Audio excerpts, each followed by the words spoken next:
صدمة أنفيلد. أرنولد يودع ليفربول بقلب حزين، والريال ينتظر اللقطة المجانية. أصعب قرار في حياتي. ترنت أرنولد يعلن رسمياً رحيله عن ليفربول بعد 20 عاماً من العطاء. فما قصة الانتقال إلى ريال مدريد؟ وهل ستكون هذه نهاية أسطورة الجناح الأيمن في الأنفيلد؟ ليفربول كان عالمي كله، لكنني أريد تحدياً جديداً خارج منطقة الأمان.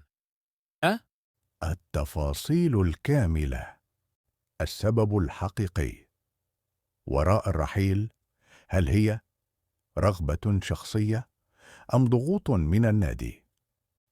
ردود فعل الجماهير على قراره المفاجئ.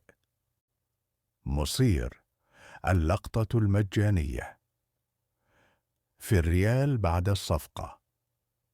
شاهدوا الفيديو كاملاً واكتشف كواليس الصفقة التي قد تغير موازين الكرة الأوروبية.